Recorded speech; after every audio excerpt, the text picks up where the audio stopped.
Hindi na lang ako manuklay, basta bantayan nyo na lang yung mga sinasabi ko. Itong gagawin natin sa mga sa mga SIM card, sa mga tawag. Dapat mayroon tayong computer sa buong bansa, maging sa iba't ibang bansa, ganun din ang gagawin natin.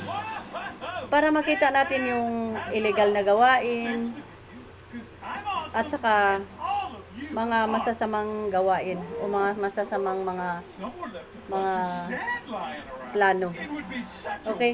Yan ang dapat natin gawin kasi kapag halimbawa ay umaasa tayo sa signal, dapat mayroon tayong computer doon na binabantayan 24 oras para makikita yung ang lahat ng mga impormasyon na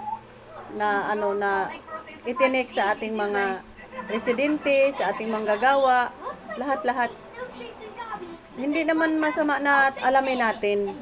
Kasi nga, mayroon nga tayong illegal na tinutuldukan dito sa bansa natin.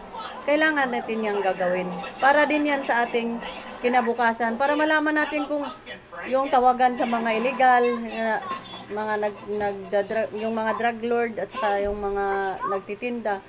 Malalaman, matitiris natin yun eh. Matitiris natin yung kanilang tinitirhan kung saan o saan sila nakatira kasi nga makikita natin doon sa computer. Yan dapat ang ating gawin kasi nga kapag hindi natin yan gagawin, manatili pa rin ang illegal na gawain sa bansa natin, lalo na yung mga pugo. Okay? Hindi naman nila kailangan magpugo o magtago ng opisina eh. Pwede naman sila magpa-register sa ating sa ating admin sa gobyerno para magiging legal ang kanilang magiging legal ang kanilang opisina sa bansa natin. Hindi natin sila ipagkait. Kung